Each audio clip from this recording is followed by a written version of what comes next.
ओ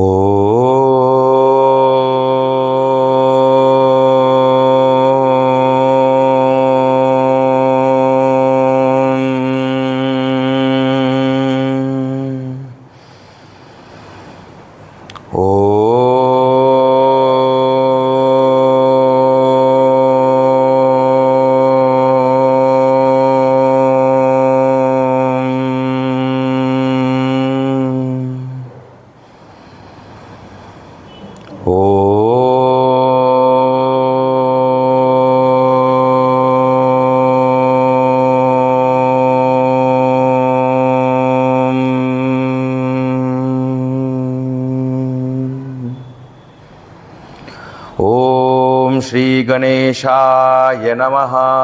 ओम श्री सरस्वते नमः। ओम श्री गुरुभ्यो नमः। ओम समस्त जन कल्याणे निरतं करुणामयं नमामि चिन्मयं देवं सद्गुरुं ब्रह्मविद्वरं मूकं करोति वाचालं पंगुं लंघयते गिरिं यत्कृपातमहं वन्दे परमानन्दमाधवं सदाशिवसमारम्भां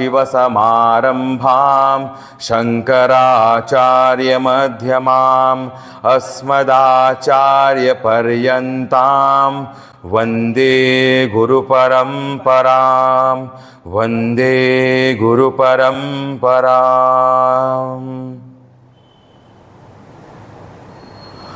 ॐ पार्थाय प्रतिबोधितां भगवता नारायणेन स्वयं व्यासेन ग्रथितां पुराणमुनिना मध्ये महाभारतम् अद्वैतामृतवर्षिणीं भगवतीम् अष्टादशाध्यायिनीम् अम्ब त्वामनुसन्दधामि भगवद्गीते भवद्वेषिणीम्।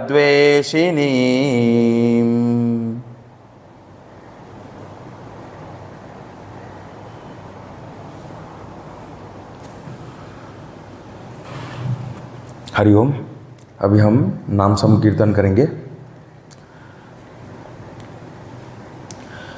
जय सिया राम जय जय सिया राम, जय सिया राम जय जय सिया राम, जय सिया राम जय जय सिया राम, जय सिया राम जय जय सिया राम।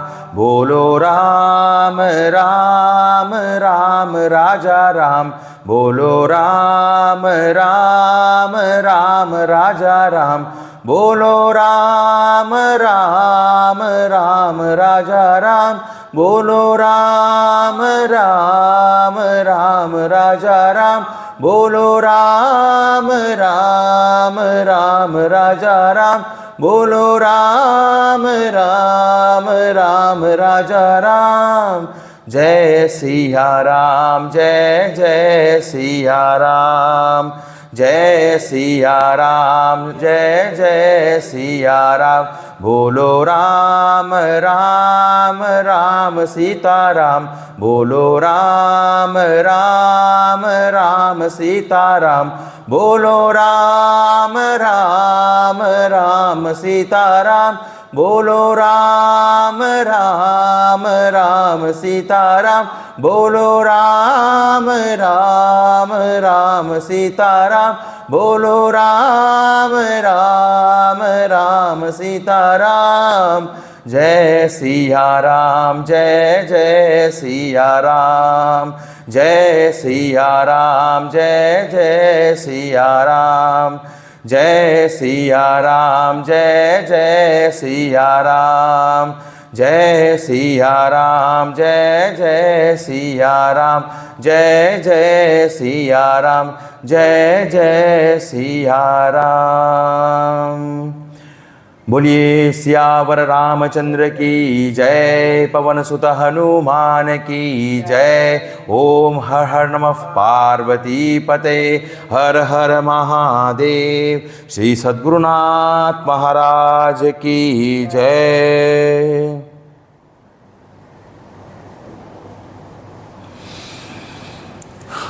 हरिओम। आज के 5वें सत्र में जो है हम सांख्य योग दूसरा अध्याय भगवत गीता का हम समझ रहे हैं, चर्चा कर रहे हैं और जो है मनन कर रहे हैं। तो लास्ट क्लास जो था कल का, उसमें हमने देखा कि किस प्रकार से सांख्य योग को भगवान ने बताया और कहा कि उस ज्ञान को तो स्थापित करना ही है, साथ ही साथ उस ज्ञान के साथ क्या करना है, तुम कर्मयोग का ज्ञान भी सुनो, उसको सुनो और फिर तुम उस ज्ञान युक्त होकर उस ज्ञान, दोनों ज्ञानों को तुम समझ के उसको क्या करो, युक्त होकर उस कर्म को करो। तो क्या हो जाएगा, वो कर्म योग हो जाएगा और उससे क्या हो जाएगा, तुम्हारा जो कर्म बंधन है वो क्या हो जाएगा, तुम उसका नाश कर दोगे। तो ये कर्म बंधन जो है इसका नाश तभी हो पा सकता है जब तुम कार्य कर रहे हो, तभी। तुम कार्य नहीं कर रहे हो तब इसका नाश करना नहीं हो पाएगा। तुम विचार कर रहे हो, अगर तुम कार्य नहीं कर रहे हो तो तुम क्या कर रहे हो, विचार कर रहे हो। तो इसीलिए अब फिर कहा कि तुम्हें ये जो कर्म योग है, यानी कि क्या है, सकाम कर्म नहीं है, ये क्या है, निष्काम कर्म है। तो ये जो निष्काम कर्म जो है, इसमें हमने देखा किस प्रकार से जो कर्म योग होता है, जो भी हम नॉर्मल कर्म करते हैं उसमें हमने देखा है कि किस प्रकार से एक क्रम होता है, एक विधि होता है, उसको अच्छे से हमें क्या करना होता है, फॉलो करना होता है। अगर हम नहीं करें तो उसका हमें क्या होता है, पूरा का पूरा जो रिजल्ट है उसका, या तो उसका रिजल्ट हमें प्राप्त नहीं होता, वापस से हमें दोबारा से हमें को शुरू करना होता है। तो ये क्रम नाश जो है कर्म योग में नहीं होता। फिर कहा प्रत्यवाय दोष, जब हम कुछ गलत कर्म करना का प्रयास करते हैं तो एक्चुअली क्या कभी कभार ऐसा हो जाता है कि हमारी इंटेंशन जो है अच्छी है, लेकिन कभी कभी वो उसमें क्या आ जाता है, हमसे गलतियां हो जाती हैं। तो उसका प्रत्यवाय दोष कर्म योग में नहीं लगता, लेकिन कर्म करते हैं क्योंकि हमारी इच्छा क्या है, उसकी फल, सकाम कर्म है, फल की प्राप्ति है, और वो फल प्राप्त नहीं हुआ तो हमारा मन क्या हो जाता है, विक्षेपित हो जाता है और बहुत ज़्यादा चंचल हो जाता है और चिंताओं में डूब जाता है और शोक में चला जाता है, और फिर बुद्धि जो है पाप पुण्य का विश्लेषण चालू कर देता है और उस कारण से उसका और जो है वो कर्म बंधन यही है। इसी को हमने देखा था, कर्म बंधन के बारे में भी हमने कल बहुत अच्छे से गहराई में इसको जाना था। तो ये जो है, ये जो दोष है ये नहीं लगता। इसीलिए इसमें कर्म योग का और भी सबसे महत्वपूर्ण बेनिफिट ये है कि आप उसमें उसका डायरेक्शन भी अगर आपका गलत हो रहा हो आपको, और साथ ही साथ ड्यूरेशन भी सही नहीं है और राइट एफर्ट भी आप नहीं डाल रहे हैं, और ये सब चीज़ें अगर नहीं भी हो रहा है तो आपको रिजल्ट जो है, अगर आपका रिजल्ट भी फेलियर है, कर्म फल जो है उसका रिजल्ट भी क्या है, फेल हो गए, अच्छे से नहीं हो पाया, तो भी आपका क्या है, कर्म योग में आपको जो चित्त शुद्धि का जो फल है वो प्राप्त होगा। यानी आप दिन दिन भगवान के करीब पहुंचोगे और आपका मन क्या है, शुद्ध होता जाएगा। तो डिवोशन होना चाहिए। क्या है, कर्मयोग की सबसे परम स्थिति ये होनी चाहिए कि हमारा मन सिर्फ और सिर्फ भगवान के साथ जुड़ा रहे। ये बहुत महत्वपूर्ण है। वो जो मेन जो सपोर्ट है वो मेन है। बाकी ये कार्य जो है ये अपने आप क्या होगा, अच्छे से होगा, हमें कोई इसमें कोई दिक्कत नहीं आएगी। तो और हमारा इस प्रकार से क्या होगा, जब हम इस प्रकार से अल्प भी अगर हम अभ्यास करते हैं तो उसका जो फल है वो क्या होता है, अनंत होता है। और साथ ही साथ क्या होगा, हमारे अंदर जो भय है, जो महान जो भय है, यानी भय किसका, डेथ का, यानी जन्म और मृत्यु का जो भय है उसको हम क्या कर सकते हैं, उससे हम अपनी रक्षा कर सकते हैं। कैसे, भगवान के प्रति हमारा डिवोशन और कार्य करते हुए। और ये सही, और साथ में क्या, सांख्य योग का ज्ञान भी हमें उसमें होना चाहिए, क्योंकि हमें पता होना चाहिए कि मैं कभी मरता नहीं हूँ, ये शरीर मरती है, मैं आत्मा जो है कभी मरता नहीं है, ना उसे अग्नि जला सकता है, ना उसे शस्त्र जो है काट सकता है, ना उसे पवन सुखा सकता है आदि वगैरह जो है। ये सब हमें ध्यान, इसलिए सांख्य योग भी जरूरत है और साथ ही साथ भगवान के साथ जुड़े हुए, क्योंकि हम कार्य जो है, ये कार्य हम बाहर की ओर हो रहा है, हमारा अंदर की ओर नहीं हो रहा। अंदर की ओर भी कार्य हो रहा है, लेकिन बाहर की ओर भी हमें मन बुद्धि जो है, हम कार्य में लिप्त है, संसार में लिप्त है।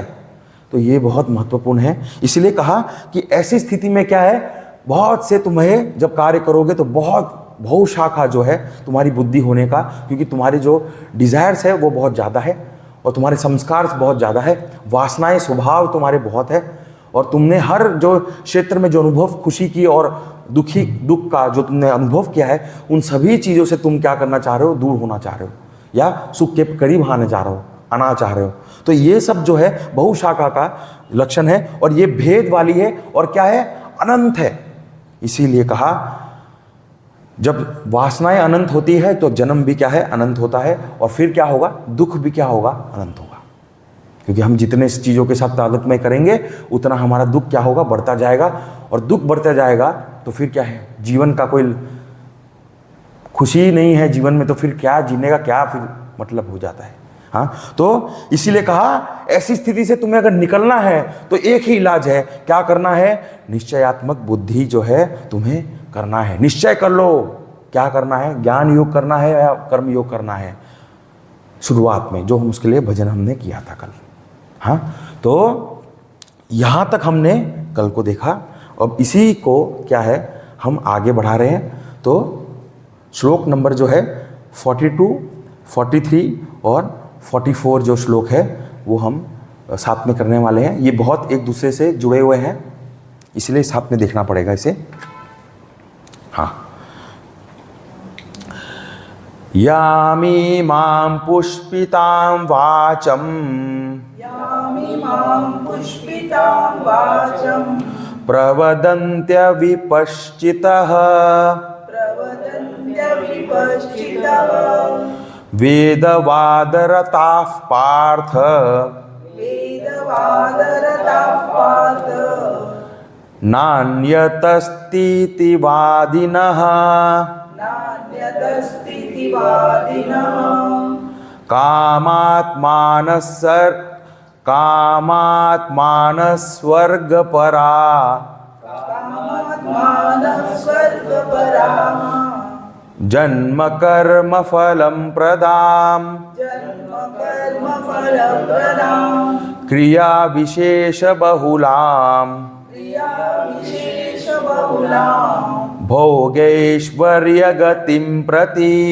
भोगैश्वरं प्रति भोगैश्वर्य प्रसक्तानां, भोगैश्वर्य प्रसक्तानां तया प्रहित चेतसां, तया प्रमथचेतसां व्यवसायात्मिका बुद्धिः, व्यवसायत्मिका बुद्धिः समाधो न विधीयते।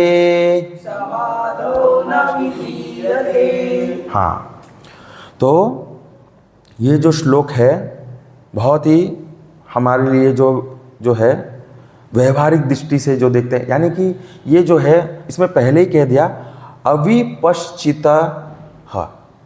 अविपश्चितः का मतलब क्या है, अविवेकी पुरुष। यानी ये जो श्लोक हम देख रहे हैं ये अज्ञानी के लिए है, जो अल्प बुद्धि होता है, जिसके पास ज़्यादा विचार नहीं कर पाता है जीवन में और बहुत ही स्थूल जीवन को जी पाता है, स्थूल रूप से वो जीवन को जीता है और उतना ही उसका समझ है, तो वो इसको देखता है। यानी इसको कहा है अपश्चिता, यानी अनइंटेलिजेंट पीपल, यानी कि अज्ञानी जो है वो कैसे जीता है, ये तीनों श्लोक उसके आधार पे अच्छे से इसमें बताया गया है। तो बताया कि हे पार्थ, पहले श्लोक में देखिए, हे पार्थ अपश्चितः, यानी अविवेकी पुरुष जो है वो जो है वेदवाद रताफ, यानी कि वेदवाद, यानी कि जो है वेद में प्रीति है, उसे प्रीति है, जो वेद में प्रीति रखता है उसे क्या क्या है, वेदवाद रताफ, यानी रताफ माने रथ है उसमें, यानी कि वेदों में रमते हुए वो जो है अपनी जो वाणी है, यानी कि यहाँ जो वाणी है उस वाणी से वो जो है बोलते हैं। वादिनः, वादिनः मतलब कहते हैं, अपनी वाणी से प्रवदन्ति यानी बोलते हैं। और क्या बोलते हैं कि कैसे बोलते हैं वो भी देखना है। पुष्पिता, पुष्पिताम वाचम, पुष्पिताम यानी पुष्पिता यानी कि बहुत ही सजा धजा के अच्छे से, बहुत ही जैसे कह सकते हैं फ्लावरी वर्ड्स, है ना, ऐसा जो है मतलब बोलने में बहुत अच्छे होते हैं, बहुत बढ़िया बोलते हैं, मन मोहित हो जाता है सुनते ही। यहाँ क्या बात है, सही बात है, हाँ जो भी कह रहा है एकदम सही है। लेकिन यहाँ क्या है, वेद बोलते हैं और वो क्या कहते हैं, क्या है, वेदवाद रताफ, यानी कि वेदों में वो रमते हैं। वेदवाद मतलब वेदों में है, वो वेदों में भी है। और वो क्या कहते हैं कि इस स्वर्ग से बढ़कर और कुछ नहीं है, स्वर्ग से बढ़कर यही श्रेष्ठ है, यही अंतिम है, यही परम है, यही अल्टीमेट है, इससे आगे कुछ भी नहीं है, यही जीवन है, यही स्वर्ग, यही स्वर्ग इसके बारे में बताया। तो न अन्य, न अन्य मतलब इसके अलावा कुछ भी नहीं है। क्या नहीं है? स्वर्ग के अलावा कुछ भी नहीं है।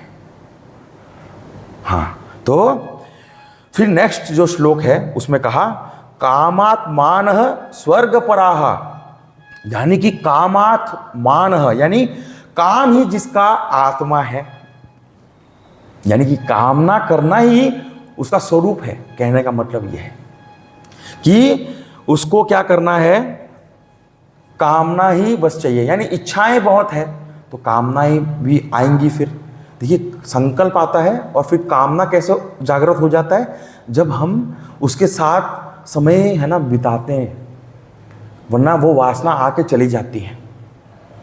कामना कब होती है? जब हम उसके साथ समय बिताते हैं, विचार करते हैं, एक संबंध बांधते हैं, समय भी बिताते हैं बहुत देर तक, 15-20 मिनट, आधा घंटा विचार करोगे ना, तब वो जाके कामना क्या होता है, तीव्र होता है, नहीं तो आके चला गया। ऐसा यहाँ पे जो है, तो इसीलिए कहा कामात्मा यानी कामना ही उसका क्या है, और कहा यानी सच्चित आनंद जो है, आत्मा जो आत्मा का जो रियल जो मतलब क्या है, सच्चित आनंद को वो नहीं मानता। हाँ, उसको समझ ही नहीं है, उसको मानता ही नहीं है। तो यहाँ पे कहा स्वर्ग पराहा, यानी कि स्वर्ग ही क्या है, सबसे श्रेष्ठ है।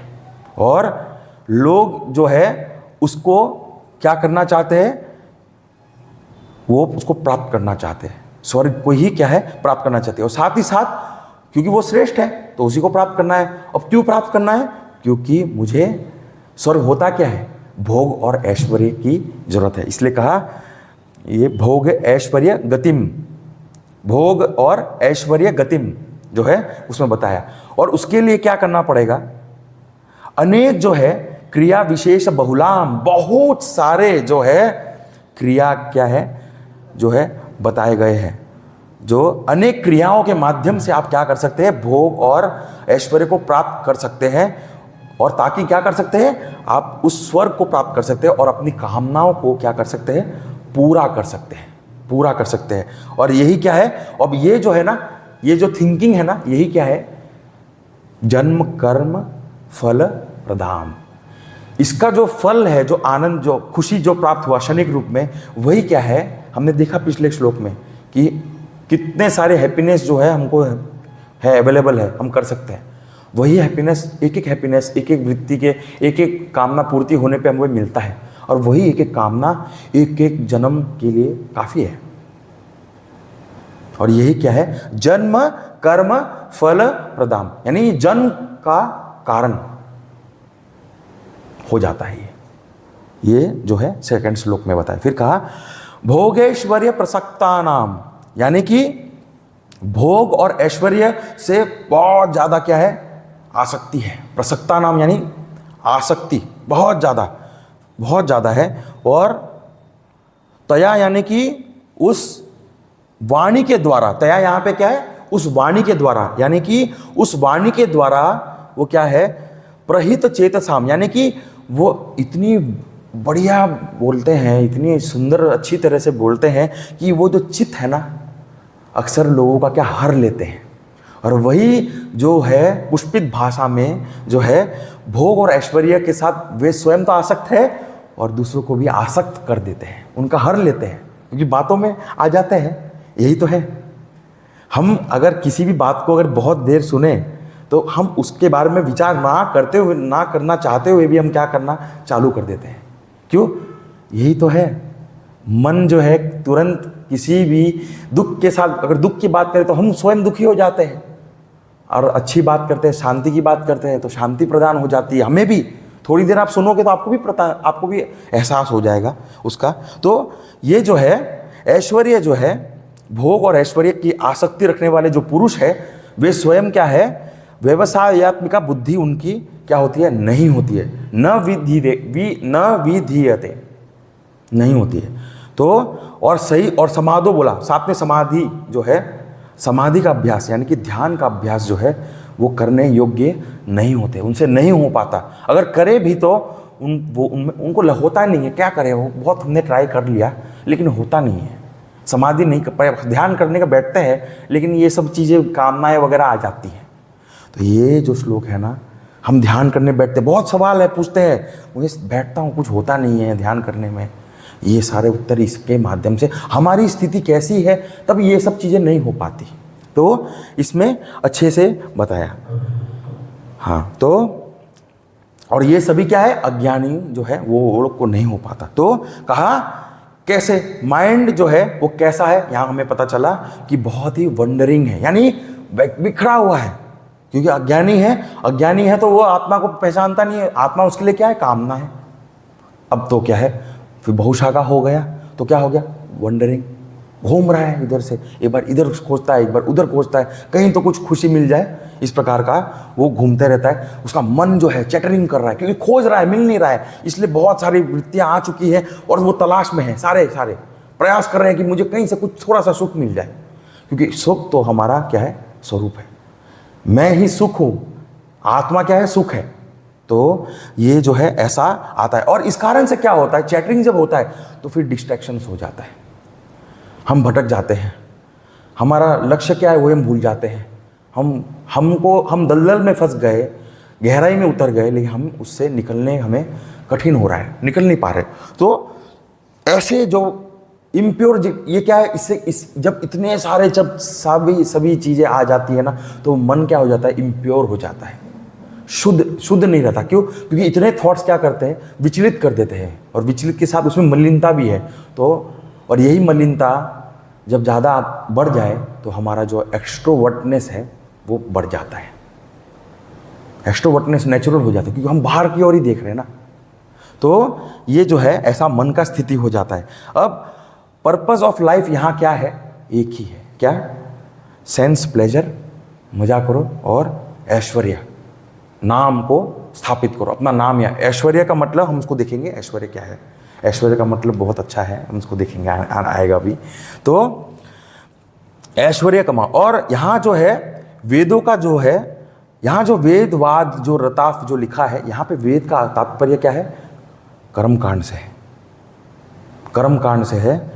यहाँ पे वेद यानी कि वो जो सांख्य योग है ना, वो उसकी बात नहीं है। मतलब कि ऐसे लोग जो होते हैं ना, तो उनको बस इसी में क्या होता है, कर्मकांड के बारे में विचार करते हैं वो, यानी कि कर्म मतलब मेरे को कुछ चाहिए, कर्मकांड यानी कुछ मुझे सकाम कर्म करना है, मुझे कुछ प्राप्त करना है। देखिए ये सब हम कह रहे हैं, ये देखिए ये स्तर बहुत ऊंचा है, इसीलिए यहाँ पे क्या है, थोड़ा सा जो वेद व्यास जी है ना, इसको थोड़ा डांट, मतलब ये जो साधन है ना, ये साधन है, साध्य नहीं है, इसको थोड़ा डांट रहे, इसको प्रेरित नहीं कर रहे हैं, इसलिए थोड़ा वर्ड्स जो है थोड़ा उन्होंने हार्श यूज़ किया है, उसको प्रेरित नहीं कर रहे वो। क्यों? तुम्हारा लक्ष्य यहाँ ही तक रहना नहीं है, तुम्हें आगे बढ़ना है, और आगे बढ़ो, कर्मकांड तक सीमित नहीं रहना, ये भी करो, ये भी आवश्यक है, बिल्कुल है, लेकिन यहाँ से आगे निकलना है हमें। यहीं तक रह जाओगे तो यहीं रह जाओगे, फिर आगे नहीं बढ़ना। क्या वो ये बात से हम कह रहे हैं, हम डांटने के लिए नहीं, हम क्या करें, फिर हमको तो यही आता है, ऐसा नहीं। हमें आगे बढ़ना है, प्रयास करना है। समझेंगे नहीं, जानेंगे नहीं तो आगे बढ़ेंगे कैसे, पता कैसे चलेगा क्या करना है आगे। तो इसीलिए जो यहाँ पे बताया कि वेद के बारे में यहाँ सब लोग जो है, इसीलिए वेद में क्या है ना, सब टाइप के सिलेबस है। कर्म कांड है, उपासना कांड है, ज्ञान कांड है। तो सब संसार में हम सब लोगों को देखें एक जैसे दिखते हैं, मतलब हाथ पैर वगैरह सब एक जैसे है, लेकिन सबका जो माइंड का जो इवोल्यूशन स्टेज है ना, अलग अलग है, सबका अलग अलग है। इसीलिए वेदों में अलग अलग सिलेबस दिया गया है। जैसे अलग अलग सिलेबस इसलिए दिया गया है। तो तामसिक जो होता है ना, वो अभी अभी ग्रेजुएट हुआ है, कहाँ से मालूम है? एनिमल किंगडम से। तामसिक इंसान अभी अभी ग्रेजुएशन में होके वो बना है, तो वो तामसिकता उसमें ज़्यादा होती है।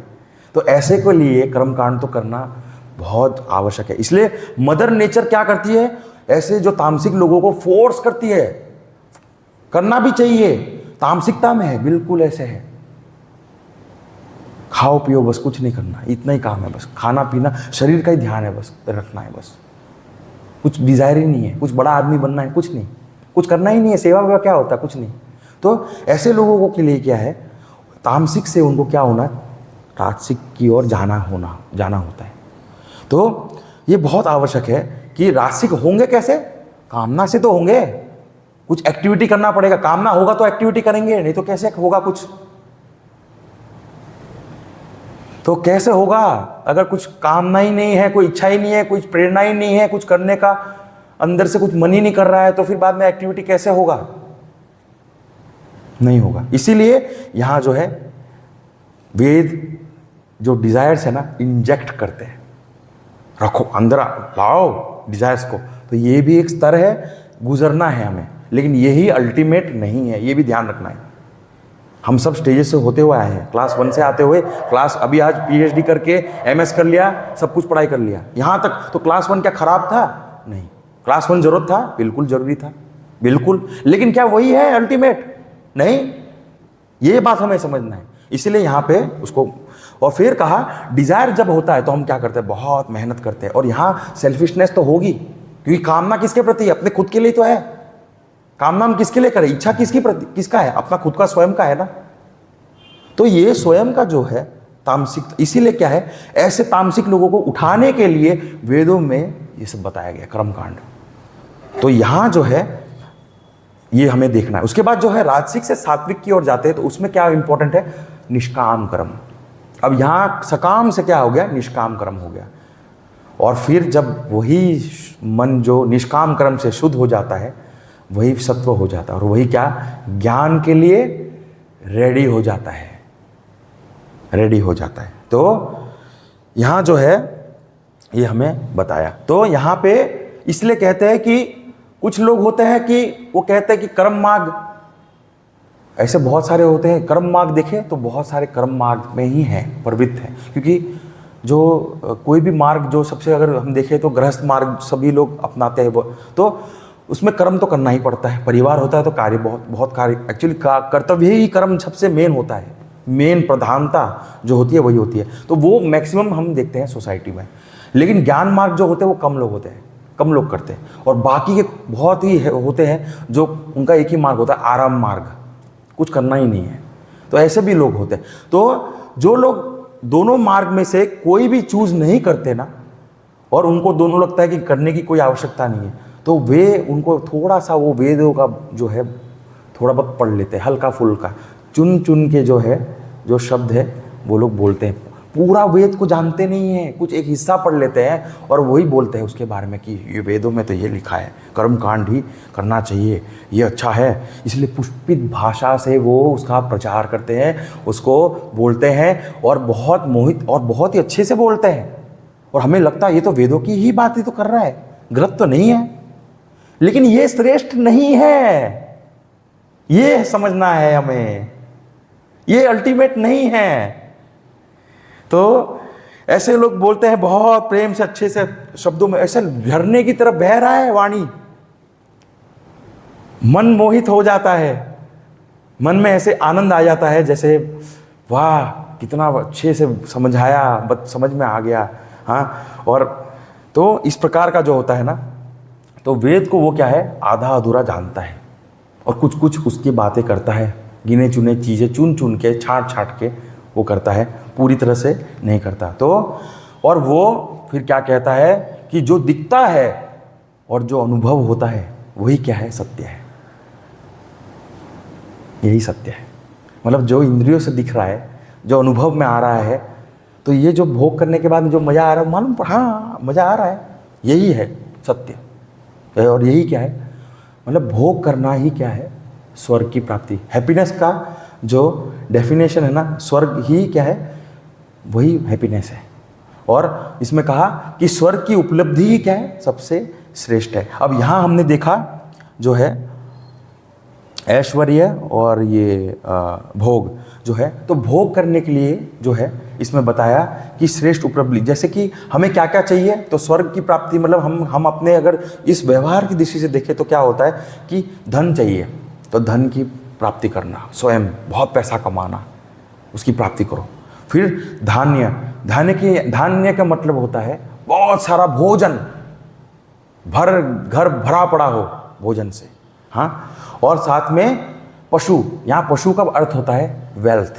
पहले जो है पशु जो है वो वेल्थ में आता था, अभी तो गाड़ी है वगैरह है, वो आज के दृष्टांत हो गए, लेकिन पहले जो था पशु था। और कहा बहु पुत्रा, यानी कि मेरे बहुत सारे पुत्र हो और बहुत सारे पौत्र भी हो। इसका मतलब क्या, सिक्योरिटी। एक आदमी अगर एक आध मर भी जाए तो पीछे है बहुत बच्चे हैं संभालने के लिए, मुझे सेफ्टी, मुझे संभाल लेंगे, मेरा जीवन कष्टमय नहीं होगा। तो ये जो है इस प्रकार की उपलब्धि, तो और यही क्या है, ये सबको अचीव करना, इसका कामना करना, इसके लिए कर्म करना, यही क्या है, परम पुरुषार्थ है उनके लिए, यही परम पुरुषार्थ है। और हमको पता है परम पुरुषार्थ क्या है, इसके बाद धर्म भी है, उसके बाद मोक्ष भी है। ये दो है, बिल्कुल है, ये भी पुरुषार्थ में ही आता है, करना चाहिए, बिल्कुल करना चाहिए, वरना तामसिकता में चले जाएंगे, एनिमल किंगडम में वापस जन्म हो जाएगा हमारा। तो ये हम इसको ना नहीं कह रहे, लेकिन यहाँ तो सीमित नहीं रहना, इसीलिए इसका बढ़ाई नहीं कर रहे, बढ़ाई इसलिए नहीं कर रहे वेद व्यास जी जो है।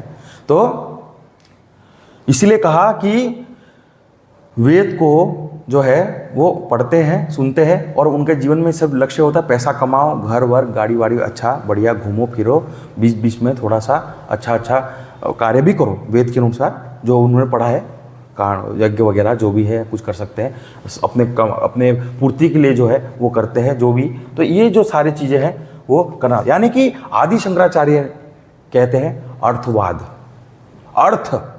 अर्थ मतलब वेल्थ, तो अर्थवाद है, मतलब ये सभी लोग क्या है अर्थ में, और इनके जो है फल जो साधना है उसी में ही रत है। फल साधना यानी कि साधनों में ही रत है, यानी कि जो साधन है ना वही उनके लिए क्या है, लक्ष्य है।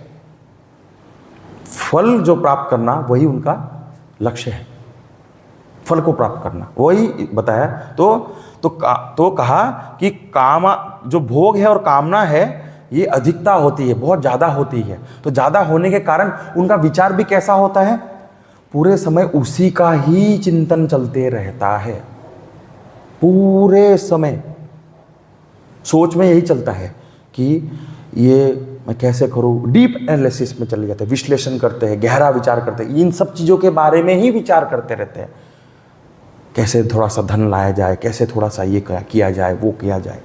हाँ, तो ये सब चीज़ें जो है वो प्रयास करते हैं। तो यहाँ जो है वो करने का प्रयास करते हैं। तो इससे क्या हो जाता है, और फिर वाणियों से यही बात वो औरों को भी बताते हैं, तो वो क्या हो जाता है, उनका मन जो है सभी का चित्त जो है वो क्या है, हर लेते हैं। और फिर उनको वापस से एक बार जब चित्त इससे ढक गया तो फिर क्या होता है, गया ज्ञान, गया समझ गई, विचार गया, सूक्ष्म विचार सब खत्म हो जाता है। क्योंकि ये चीज़ों में जब हम अगर पड़ जाए तो फिर तो कैसे होगा। हाँ, तो इसीलिए यहाँ कहा कि ज़्यादा वे सब क्या है, अच्छे से यहाँ पे यही फाइनल गोल है। तो स्वर्ग की प्राप्ति से श्रेष्ठ कुछ नहीं है, और ये जो आत्मा है ये सब है ही नहीं, यही है आत्मा। और मन और बुद्धि से परे है ही नहीं, कुछ भी नहीं, बस यही है। ऐसा ही जीवन श्रेष्ठ, यही सबसे श्रेष्ठ जीवन है ऐसा। तो ऐसे उनके मन में क्या होता है, ना ज्ञान होता है ना कर्म योग होता है, वो किसी में ठहरते ही नहीं। तो कहने का तात्पर्य उनके लिए जो समाधि क्या है, समाधि का अगर देखा जाए तो पुरुष अगर जो है भोग की अगर प्राप्ति कर लेना और उसमें स्थापित हो जाए ना, वही समाधि है। समाधि ये है कि वो उसको प्राप्त कर लिया, खुशी मिल गया, वही समाधि है उनके लिए। तो ये जो है अब ऐसी स्थिति होगी तो बुद्धि में क्या है, ऐसा जो है बुद्धि जो है बहुत समझ में विचार करने योग्य, इसलिए कहा अज्ञानी। ये अज्ञानी लोग जो है नहीं कर पाते, बहुत कठिन होता है इनको विचार करना। तो इसके बाद जो है वेदव्यास जी जो है उन जो है बहुत ही क्या है इसका आलोचना करते हैं, कर्मकांड जो है उसका तीव्र आलोचना वे करते हैं। और क्योंकि और हमको इसको लिए समझना है कि कर्मकांड का जो लक्ष्य क्या है, विषय भोग है और ऐश्वर्य है, और जो है आनंद। विषय भोग करना क्यों है, क्योंकि आनंद चाहिए। और आनंद कैसे प्राप्त होगा, ये मन को है ना आनंद ही चाहिए। मन की क्या खोज रहा है, आनंद खोज रहा है। और ऐश्वर्य यानी ऐश्वर्य को थोड़ा हमको समझना है। ऐश्वर्य क्या होता है, ऐश्वर्य का मतलब होता है कि एक प्रकार से कहे कि हमारा नाम हो, हमारा कीर्ति हो। कीर्ति क्या मतलब होता है, हमें लोग जाने, कितने समय तक, लंबे समय तक। इसका मतलब क्या, मैं एक प्रकार से मुझे अमृतत्व हो जाऊं, यानी मेरा नाम परमानेंट बहुत हजारों साल तक रहे। ये क्या, एक प्रकार से मर के भी तुम जीवित हो, यही क्या है, अमृत है ना। अमृतत्व, अमृत का सेवन करके मतलब इंसान जीवित रहना चाहता है, लेकिन वो ऐसे तो शरीर से तो जी नहीं सकता, लेकिन कैसे जीना चाहता है, नाम से। आज भी हम 100 साल 200 साल पहले क्या किसी ने क्या किया उसका नाम भी हम लेते हैं, कीर्ति है आज उसकी भी, हिस्ट्री में है, लिखा गया है। यानी कि ये जो ऐश्वर्य है ये किसको प्रदर्शित करता है, सत्य को। I want to exist permanently, उसका लक्षण ये वही है, लेकिन मैनिफेस्ट कैसे हो रहा है, सत्य कैसे है कि ऐश्वर्य को प्राप्त कर ले तो मेरा नाम रहेगा, 100 साल तक लोग जानेंगे, पीढ़ी जानेंगे। कोई घर पे अगर कोई साधु पैदा हो जाए ना तो वो कहते हैं उनके नाम सब लो, ये सब उनके बेटे हैं। 4 पीढ़ी पुरानी बात चल रही, 6 पीढ़ी हो गई, ये उन सबके पुत्र हैं, है ना, यादव परिवार से हैं। तो वो सब परिवार देखिए, नाम है, कीर्ति है ना। तो आसक्त जो है तो क्या होता है, कर्म फल जो होता है ना, वो अगर हमारे अंदर ये कर्म फल, इसलिए फल पे ध्यान है हमारा, फल पे ध्यान है। तो फल पे ध्यान होगा तो फल तो हमने कल देखा था, फल हमको प्राप्त होगा नहीं होगा क्या guarantee, there is no uncertainty, नहीं है कुछ। हाँ, तो उसके लिए फिर क्या, चिंता हो जाता है। और चिंता होने के कारण जो सर्व उच्च जो हमारा जो लक्ष्य होना चाहिए वो हम उसके बारे में विचार नहीं करते, हम इन सब चीज़ों में फंस जाते, चिंता में फंस जाते। और जब चिंता में फंस गए तो जो साधन है, जो हमें उस मार्ग पे कर्म कांड में क्या है, सबसे जो महत्वपूर्ण बात कहा गया है वो है कर्तव्य पालन। कर्तव्य पालन ही सबसे श्रेष्ठ कर्म मार्ग में, लास्ट में आप पढ़ेंगे वो एंड वही होता है, कर्तव्य कर्म करो अपना, यही सबसे श्रेष्ठ है। और ये हमें करना है, तो यहाँ तक हमें करना है। तो यहाँ कर्तव्य, जब जो इंसान कर्तव्य कर्म कर रहा है तो उसका होगा क्या, चित्त शुद्धि शुरू होना चालू हो जाएगा। और फिर जब चित्त शुद्धि होगा तो उस कारण से वो क्या कर पाएगा, ध्यान का अभ्यास कर पाएगा, और फिर इस ज्ञान को निध्यासन कर उसको आत्मसात कर पाएगा, वरना बहुत कठिन है। तो इसलिए कहा कि वेद जो हम कर्म जो यहाँ पे जो बताया गया, कर्म कांड जो है बताया गया, उसमें बहुत परिश्रम होता है, करना तो बहुत करना। देखिए कितना सामग्री लाना पड़ता है, इतना आसान तो है नहीं, सब व्यवस्था करना बहुत मेहनत होता है उसमें। और साथ ही साथ हमें उसका जो फल है वो क्या है, हमको मृत्यु के बाद जो है हमें स्वर्ग की प्राप्ति होती है। और वही जो है उसको हम भोगेंगे कब, फ्यूचर में, बाद में भोगेंगे। और वो भी क्या है, क्षय हो जाता है, ख़त्म होता है ना, बैलेंस ख़त्म होता है कि नहीं होता है बैंक अकाउंट में, फिर वापस मेहनत करो, वापस जन्म लेके वापस मेहनत करो, वापस प्रयास करो, वापस मेहनत करो, वापस जमा करो, वापस भोग करो, वापस ख़त्म हो गया, वापस मेहनत करो। तो चक्र, इसलिए क्या कहा, जन्म कर्म फल प्रदाम, घूमते रहो रोटेशन में, साइकिल में। तो मृत्यु के पश्चात, इसलिए तो विषय का उपभोग जो है वो उसमें मेन उसमें माना गया है। तो अब क्या है कि इन सब चीज़ों में जब रहते हैं तो फिर हमारा मेन पर्पस जो हम भूल जाते हैं, तो इसीलिए हमें ऐसा नहीं करना। तो अभी इसको और भी हम थोड़ा समझे, तो आज की भाषा में अगर हम देखें तो क्या होता है कि मन इंद्रियों में जो बल होता है ना, उसको हम क्या करते हैं, हमेशा बना के रखते हैं। थोड़ा एक्सरसाइज करूँगा ताकि अच्छे से आज जाके थोड़ा ये खा लूँगा, थोड़ा बॉडी में ताकत आ जाएगी। हाँ, यहाँ पे है ना, एक्सरसाइज करने को मना नहीं कहा है, एक्सरसाइज करके हाँ थोड़ा ताकत थोड़ा आ जाएगा ना, भगवान पे ध्यान लगाऊंगा, ऐसा होना चाहिए। हम क्या खाना हम खा नहीं पा रहे, हजम नहीं हो रहा पेट में, तो क्या करेंगे, थोड़ा सा कुछ एक्सरसाइज करेंगे, प्राणायाम करेंगे वगैरह करेंगे, हाँ अब ठीक है, अब हम खा सकते हैं। तो ये जो है ना, ये सब हम सब क्या है, छोटी छोटी चीज़ें हैं हम करते हैं। और ये क्या है, ठीक से क्या है, गाना मुझे सुनाई नहीं दे रहा है, हाँ ठीक से सुनाई नहीं दे रहा, तो मेरी शक्ति कम हो गई है, तो मैं उसको ठीक करने का प्रयास करूँगा। तो हम लोग अपने इन सब चीज़ों में ध्यान देते हैं। तो बल यानी कि यहाँ कहा क्या कहा है, भोग करना है, लेकिन इसमें कर्म, इसलिए वेदों में इसलिए बहुत महत्वपूर्ण बात ये बताया, भोग करने से ना नहीं है, लेकिन क्या है, आपको एक लिमिट सेट कर दिया है ताकि आपको उससे जल्दी वैराग्य आ जाए। लेकिन अभी क्या है, जितना मर्जी आया करो, कोई रोकने वाला नहीं है, क्योंकि अपने मर्जी से कर सकते हैं ना। हिंदुइज्म हमें क्या कहता है, हमें फुल फ्रीडम है, ऐसा लगता है लेकिन नहीं है। शास्त्र हमको एक नियम बना के हमको बताया है, धर्म का नियम होता है, हर जगह होता है। इसीलिए अच्छा उनका क्या है, जीवन जीना है और आराम से करना। तो बहुत से लोग होते हैं कि बैंक बैलेंस, स्वर्ग लोक का मतलब बैंक बैलेंस, अपने हमारे पुण्य कितने कमाएं, तो पुण्य जितना ज़्यादा होगा तो ज़्यादा होगा, अगर बहुत ज़्यादा हो गए तो ऑस्ट्रेलिया घूम के आ जाएंगे, अमेरिका में घूमने चले जाएंगे। अगर पैसे थोड़ा कम है तो आजकल तो एक एक स्टेट में एक कुछ ना कुछ, एक तो वो क्या बोलते हैं ना, टूरिस्ट स्पॉट मिल ही जाता है घूमने के लिए। एक वो क्या बोलते हैं, हिल स्टेशन, यस, एक हिल स्टेशन तो मिल ही जाता है, तो ऊपर चले गए थोड़ा सा। हाँ ये कृष्ण जी हाँ अर्जुन को वहाँ पर बोल रहे हैं हाँ कि ये सबके लिए है, ये हम सबके लिए, ये सब हमके लिए, ये एग्जाम्पल से समझने के लिए।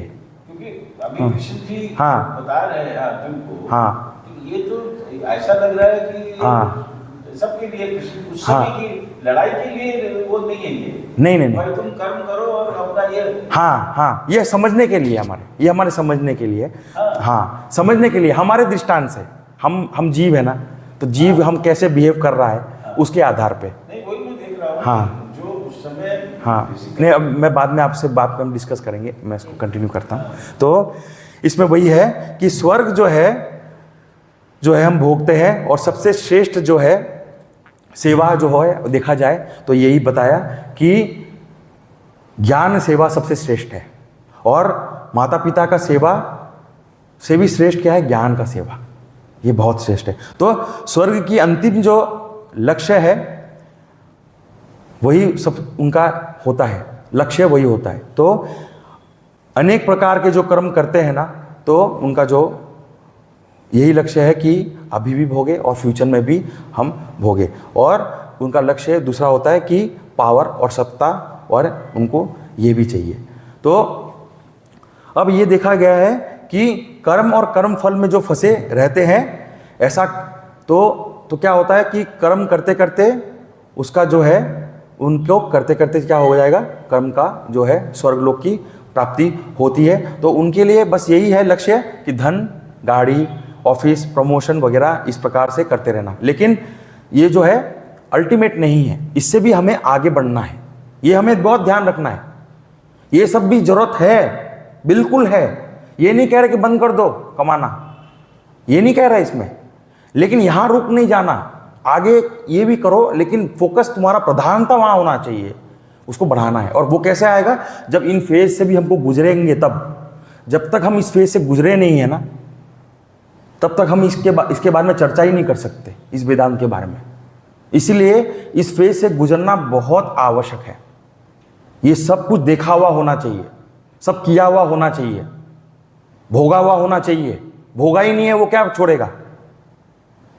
जिसने कुछ देखा ही नहीं है वो क्या छोड़ेगा? वो तो पता ही नहीं है उसे क्या होता है। इसीलिए ये सब चीज सब करते हैं, लेकिन हमें ये करने के बावजूद भी क्या, हमें आगे बढ़ना है। तो 50 आज के समय देखा जाता है कि एक इंसान जो है हर 2 साल में नौकरी छोड़ देता है, क्योंकि ग्रोथ चाहिए।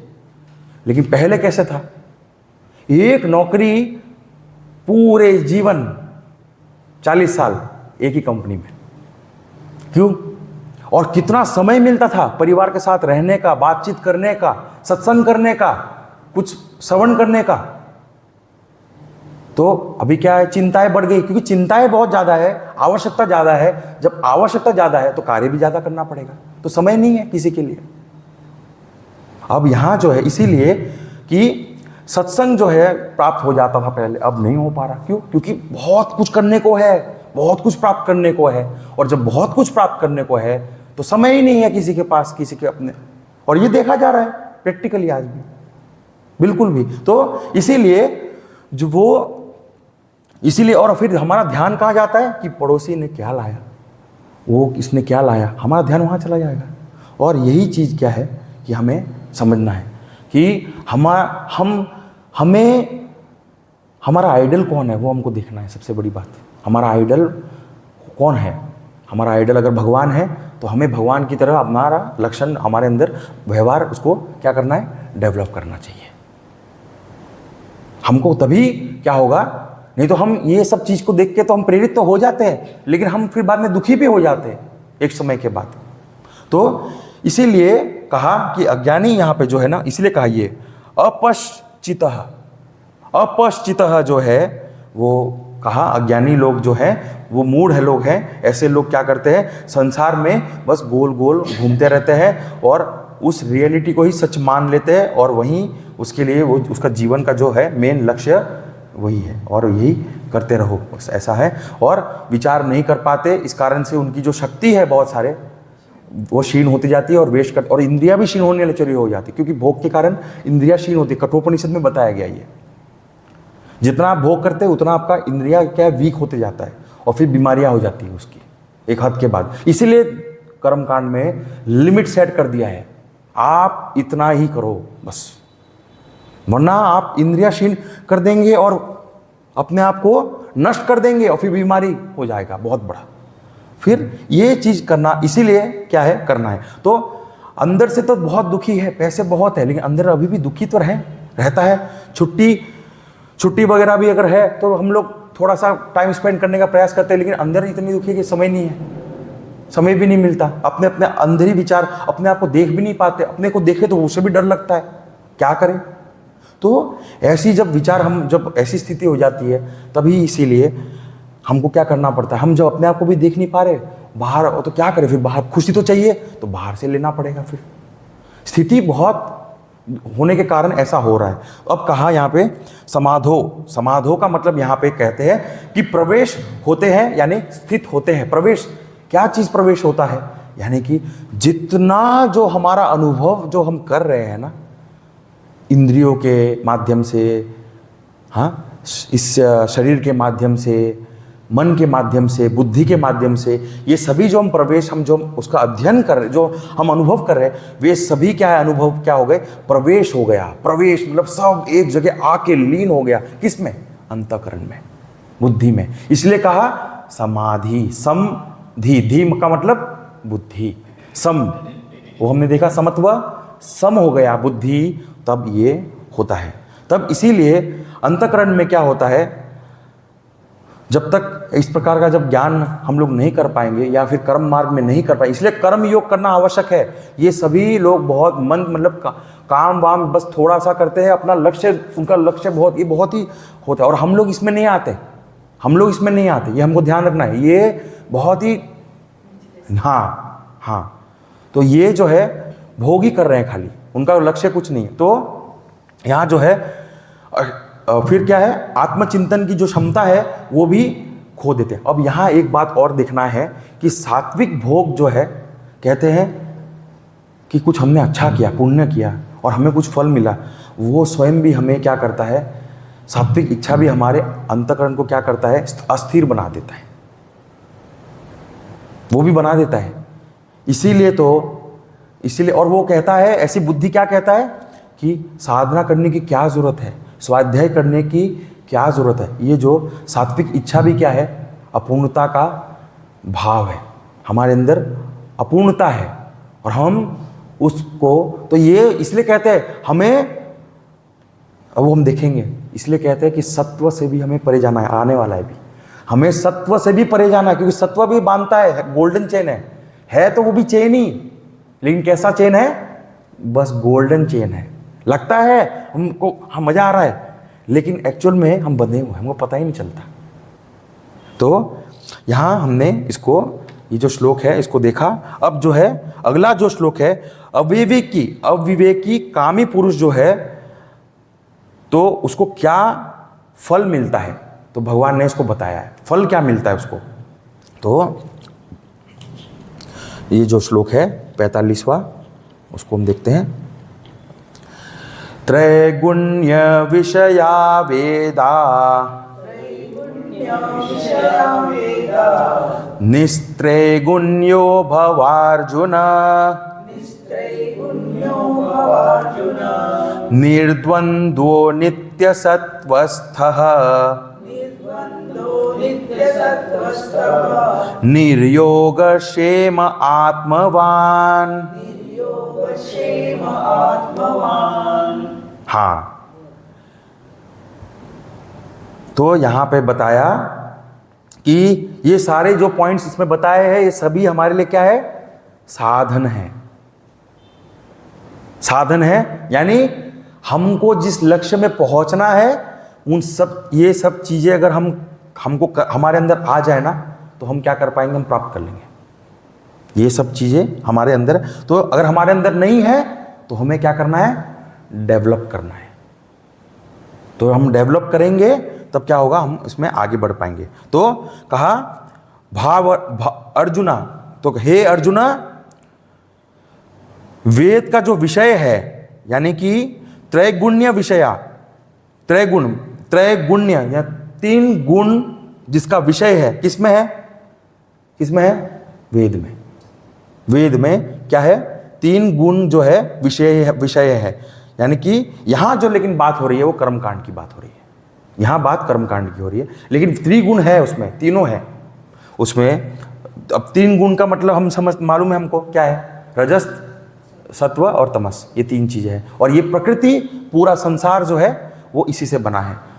हाँ, और जो है ये तो कर्मकांड के बारे में बताया कि फुलफिलमेंट ऑफ डिजायर्स, वही क्या है, उसका लक्ष्य होता है, सकाम, वो कहा। और कहा निस्त्रिगुण्य भव, निस्त्रैगुण्यो भव, ये बहुत इंपॉर्टेंट है। यानी कि free from the worldly desires, B free from the worldly desires. कहा निष्काम कर्म करो, मतलब त्रैगुण्य, 3 गुण मतलब तुम्हारे अंदर, इसलिए बोला है निस्त्रैगुण्य, निस मतलब कि नहीं, एक तरह से नो, नहीं होना, तो 3 गुणों से तुम क्या हो जाए, तुम्हारे अंदर, उससे तुम परे चले जाओ, यानी कि उससे मुक्त हो जाओ। 3 गुणों से तुम क्या हो जाओ, मुक्त हो जाओ। और ये जो संसार है तुम्हें क्या करे, डिस्ट्रैक्ट नहीं कर पाए, टेम्प्ट नहीं कर पाए। ये देखिए ये कितना महत्वपूर्ण बात बताए, हमको ये करना है।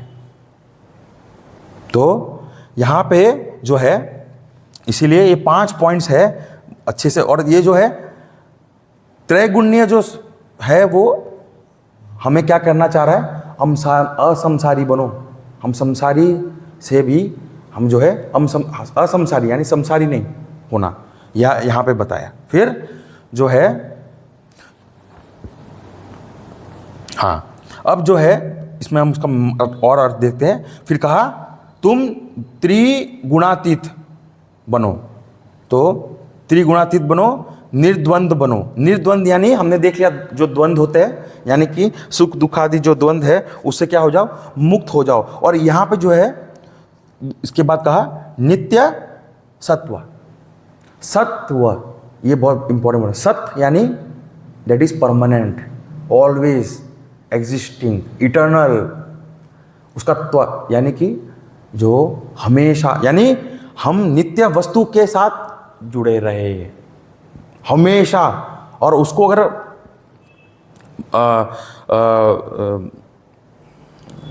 सगुण भक्ति के आधार पर समझे उसे, तो कह रहे हैं नित्य सत्व में रहे, सत्व में रहो, नित्य सत्व में रहो, या नित्य सत्व के साथ जुड़े रहो, यानी कि ब्रह्म में, अपने आत्मा स्वरूप में उसके साथ जुड़े रहो। अब तुम आत्मा के साथ जुड़े रहो, तुम नित्य जो है सत्व रहोगे। ये भी है इसका मतलब। तुम जब आत्मा के साथ जुड़े रहोगे ना नित्य रूप से, तो तुम्हारा जो मन है वो हमेशा क्या रहेगा, सत्व रहेगा हमेशा। ये भी इसका अर्थ है। हाँ, फिर और ये होगा कैसे, तो कहा शुद्धता में स्थित। मन में अगर शुद्धता ही नहीं है तो स्थिति नहीं हो पाती, इसलिए शुद्धता में स्थित होने का प्रयास करना। फिर कहा योगक्षेम से रहित। इसको हम समझेंगे, बहुत महत्वपूर्ण है योगक्षेम। उससे क्या है, रहित। फिर कहा आत्मावान बनो, आत्मावान बनो, ये हमें बताया गया है। तो ये सब 5 चीजें, त्रिगुणातीत, निर्द्वंद, नित्य सत्व, शुद्धता, योगक्षेम से रहित और आत्मावान, 5 चीजें क्या करना है, हमें बनना है। तो एक एक करके हम देखते हैं। तो पहले जो है वो हमने देखा कि त्रिगुणातीत जो है उसके बारे में हम जानेंगे। तो प्राणी का जितने भी है संसार में, सभी प्राणी अपना मन अपना मन नहीं, ये क्या नाम है, जितने भी चीज़ें हैं सभी चीज़ें जो है रजस सत्व, इन तीनों चीज़ से बना है। जो हमारा मन है वो सत्व से बना है। हाँ, मन जो है वो अंतःकरण का, हम पंच महाभूत जब देखते हैं तो पंचभूत महाभूत जो होता है उसका जो सत्व पोर्शन है उसी से क्या होता है, अंतःकरण बनता है, तो वो सत्व है। तो सत्व भी क्या है, माया में ही आता है, प्रकृति में आता है ना, सब चीज़ें माया उसमें आता है। तो मन जो है जिसके साथ जुड़ जाए वैसा वो बन जाता है। तामसिक चीज़ों के साथ बढ़ जाए तो मन क्या हो जाता है, तामसिकता को ग्रहण करना, वो तामसिकता हो जाता है, नेगेटिव हो जाता है, बुरा सोचने चालू कर देता है, नेगेटिव सोचना चालू कर देता है। बुद्धि भी नेगेटिव हो जाती है अगर बुद्धि उसके साथ जुड़ जाए तो इसीलिए कहा कि तुम्हें, इसीलिए क्या कहा, तुम्हें ये 3 गुणातीत का है। गुणातीत यानी इन तीनों गुणों से तुम्हें अतीत यानी परे जाना है, सत्व से भी। इसलिए कहा सात्विक भोग, सात्विक इच्छा से भी तुम्हें ये भी बंधन है, इससे भी तुम्हें ऊपर उठना है। ये बहुत एडवांस लेवल का, ये हमारे लिए अभी उस स्थिति में हम अभी नहीं आए बहुत। लेकिन भगवान इसलिए कह रहे हैं, भगवान ने हर प्रकार के जीव के लिए, इसलिए वेदों में यही है, सबके लिए है, इट इज यूनिवर्सल। एक इंसान नहीं छूटेगा इसमें, एक इंसान नहीं छूटता इसमें, सबको कुछ ना कुछ जो अपनी स्थिति है उसकी स्थिति के अनुसार हमें आगे बढ़ना है, तो हमें आगे बढ़ते रहना है। तो यहाँ पे जो है, अब यहाँ कहा कि ये तीनों गुण इस प्रकार से मिले हैं कि इसे क्या है ना, अलग करना बहुत कठिन है। अब जैसे कि एक बर्तन होता है, तांबा और जिंक और टिन, ये 3 चीज़ें मिल के जब बनता है तो एक बर्तन बनता है। अभी हम कहेंगे कि इस टिन इसको अलग अलग करो, तो फिर क्या हो जाएगा, वो बर्तन को क्या होगा, वो तो बर्तन रहेगा नहीं ना, तो डिसमेंटल करना पड़ेगा, उसको पिघलाना पड़ेगा और उसको निकालना पड़ेगा। इसी प्रकार से इस प्रकार से ये संसार क्या है, एक दूसरे के साथ है। अगर हम इसको अलग अलग करें तो ये क्या हो जाएगा, बिखर जाएगा और यह संसार रहेगा ही नहीं, ये कुछ और ही हो जाएगा, है। तो इसी प्रकार से कहा कि पात्र जो है वो अपना स्वरूप ही खो देगा। इसी प्रकार से क्या है कि आत्मस्वरूप जो है, इसलिए क्या है, सबसे इंपॉर्टेंट क्या है, साधक के मन के परे जाना, इसका उपदेश है। किसको उपदेश किया है, उपनिषद के साधक जो है उनको उपदेश क्या किया है कि हमें मन के परे जाना है। और जो इंसान आत्मा को जान चुका है, और आत्मा को जानने के बाद उसकी जो नेक्स्ट गति होती है वो होता है भगवान को जानना। वो उसका स्टेज होता है। इस प्रकार से वो आगे बढ़ता है। फिर कहा कि अर्जुन को इसलिए कह रहे तुम त्रिगुणातीत बनो। ये जो है उपनिषद में स्पष्ट उपदेश जो है यथार्थ में अगर हमको बहुत लोगों को जो है समझ में नहीं आती, गुरुदेव बोल रहे हैं, बहुत लोग हिंदू लोग जो है उनको समझ में नहीं आता ये चीज़ें। इसीलिए क्या है इसको पुनर्जागरण करने के लिए इसलिए गीता में बताया गया है। ये सभी चीज़ें जो है बताया गया, इसीलिए बताया जा रहा है क्योंकि ये जो है वो उनको मालूम नहीं है। तो अभी एग्जाम्पल देखे कि एक चिकित्सक है, एक डॉक्टर है और वो जो है औषधि लिख रहा है।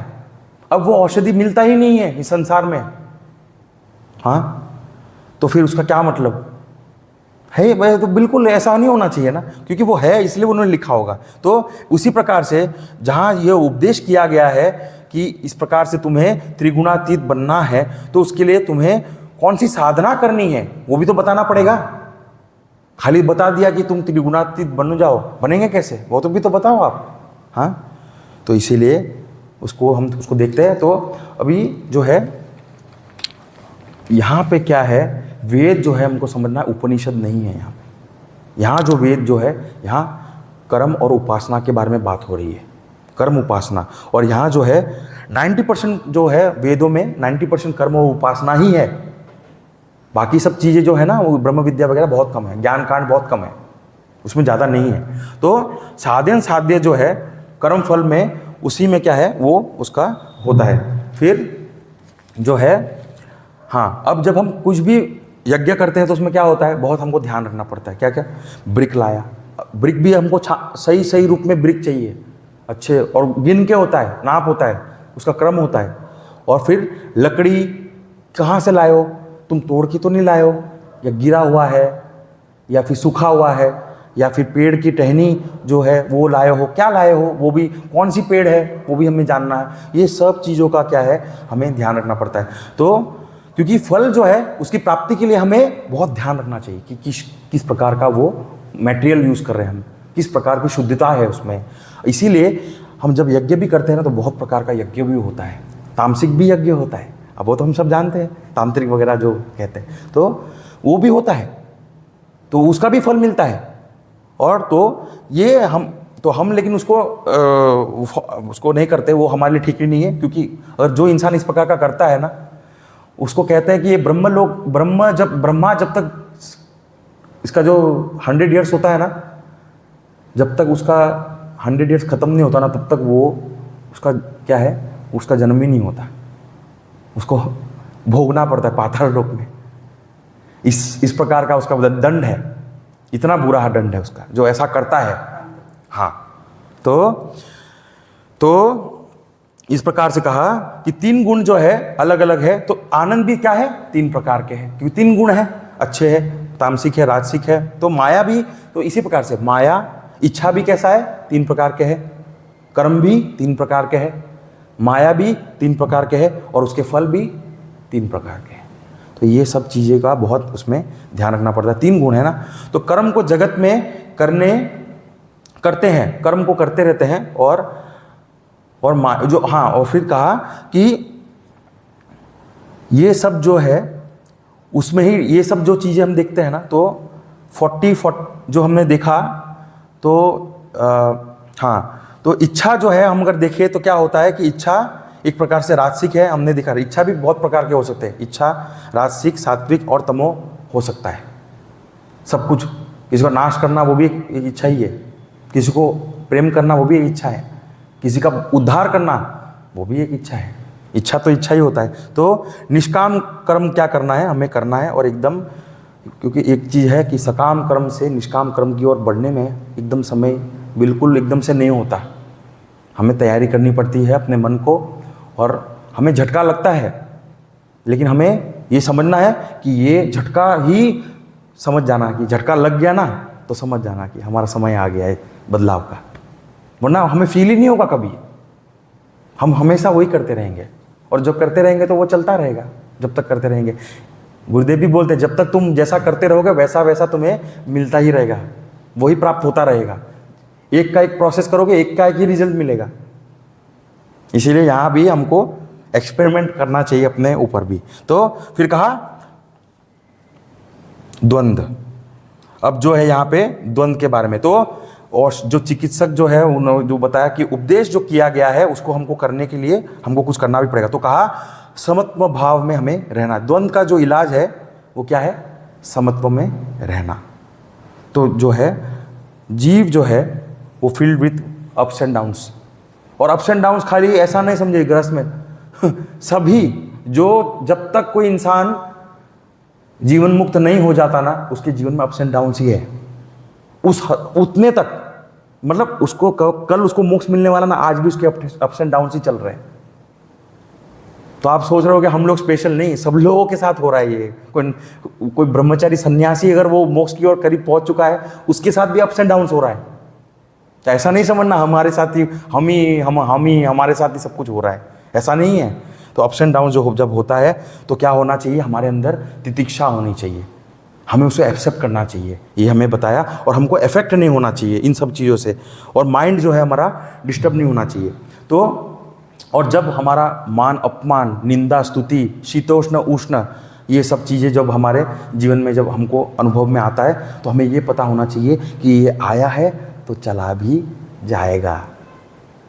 ये ध्यान रखेंगे, और जब वो आया है तो उससे गुजर जाओ। प्रारब्ध भी समझ सकते हैं, उसको प्रारब्ध कह सकते हैं, या ऐसा कह सकते हैं हमें मजबूत करने आया है, हम भगवान के करीब और जाएंगे। तो ये जो है हमें आता है जाता है, इसलिए कहते हैं कि don't let the print pics of life disturb you. यही क्या है? द्वंद्व का जो है निर्द्वंद, इसलिए कहा निर्द्वंद बनो। ये निर्द्वंद कैसे बनेंगे? समत्व भाव से। समत्व भाव कैसे होगा? जब समत्व भाव जब होगा, जब हम ये द्वंद्व को क्या कर रहे हैं? भगवान को अर्पण कर रहे हैं, हम उससे आसक्त नहीं हो रहे, उसके बारे में विचार नहीं कर रहे। अगर हम विचार करेंगे तो हम वो क्या है? बहुशाखा है, फिर तो संसार हो जाएगा उसका। लेकिन हमें क्या करना है? वहीं रुक जाना है। वहीं रुक के क्या करना है? अर्पण कर देना है भगवान को। जब हम अर्पण कर देंगे तो हमारा मन निर्द्वंद हो जाएगा, अब समत्व हो जाएगा, समत्व में आ जाएगा, मन बुद्धि जो है समत्व में आ जाएगा। तो द्वंद्व जो है, तो क्या है? मन जो है द्वंद्व में ही खेल रहा है, और जीवन क्या है? ऐसा ही चल रहा है, और परस्पर जो है विरोध होते, आभास होते रहता है परस्पर, जय पराजय, हानि लाभ। हमने देख लिया सब ये ऑलरेडी, किस प्रकार से ये हमको परेशान करते हैं। और ये चल रहा है अर्जुन के मन में, और हमारे मन में भी वही चल रहा है, अब चलता रहता है। इसलिए ये जो अर्जुन के बारे में जो बता रहे हैं ना सब कुछ, वो हमारे साथ ही हो रहा है। और इसलिए हम अपने आप को समझेंगे, अर्जुन को समझे या उनको समझे, हमारे को अपने को समझना। हम ये पढ़ाई किसके लिए कर रहे हैं? अपने लिए कर रहे हैं। हमको उस भगवान के करीब पहुंचना है। अर्जुन के लिए तो, अर्जुन तो उत्तम अधिकारी, वो तो फटाफट सुन के उनका तो कार्य हो गया। हमारे लिए तो बहुत कठिन हो रहा है समझना। इसलिए एक एक चीज़ को जब हम समझेंगे तब हमारा मन समझ पाएगा, और हम विचार कर पाएंगे, और तब क्या करेंगे? इन द्वंद्व और तुलना से हम आगे बढ़ पाएंगे। नहीं तो हम द्वंद्व में ही फंसे रहे, हम तुलना ही कर रहे हैं ना, ये तुलना ही तो है। ये सब क्या है? कंपैरिजन करना, जय पराजय, हानि लाभ, ये सब क्या कंपैरिजन है। तो ये जो है सुख में, और सुख को हम जब याद करते हैं तो ज़्यादा, अगर हम क्या होता है, कभी कभी मन भी ऐसा हो जाता है कि बहुत सुखी होते हैं, और हम सुख में मन कहाँ से एकदम से भटक जाता है और दुख में हो जाता है। तो ये सब भी होता रहता है। तो ऐसे समय में भी हमें ध्यान रखना है कि ये सब कंट्रोल में हमारे नहीं है। इसलिए क्या कहा? तितिक्षा रखो, तितिक्षा रखो। और कोई भी अनुभव आता है, हम लोग उसको क्या करते हैं? उसका नाम दे देते हैं, एक नाम दे देते हैं कि कह देते हैं कि तुम कैसे हो, तो इसका मतलब मैं अच्छा हूँ। तो मतलब तुम कल बुरे थे क्या? मतलब कल तुम खुश नहीं थे? मतलब ऐसा तो मतलब क्या है? तुम कैसे हो, मतलब अभी हाँ अच्छा हूँ, तो मतलब तुम कल क्या बुरे, कल तुम खुश नहीं थे? मतलब एक जो है ना द्वंद्व जो है, क्योंकि ये जो शब्द यूज़ कर रहे हैं ना, वो किसी एक अलग जो क्वालिटी है उसके आधार पे, यानी कि या तो तुम सुखी हो सकते हो, या क्या हो सकते हो? दुखी हो सकते हो। तो ये जो है कंपैरिजन करना, हम लोग क्या करते हैं? मतलब ये हम लोग मीनिंग निकालते हैं, जो नहीं बोला गया उसका मीनिंग हम निकाल सकते हैं। इसलिए ये विचार कौन करता है? बुद्धि करता है। और यही क्या है? द्वंद्व है। और द्वंद्व से हमें क्या है? मुक्त होना है। फिर कहा नित्य सत्वस्थ। अब यहाँ जो है सत्व गुण में हमेशा स्थित रहना प्रयास करना है। बहुत हमेशा हमको प्रयास करते रहना है, प्रयास करते रहना है। तो जब हमारा माइंड जब प्योर होगा, सात्विक होगा, तो क्या होगा, हमारे माइंड में क्लैरिटी आएगा, क्लैरिटी आएगा। और क्लैरिटी के साथ जब ज्ञान भी आएगा तो साथ में क्या आएगा, शांति आएगी।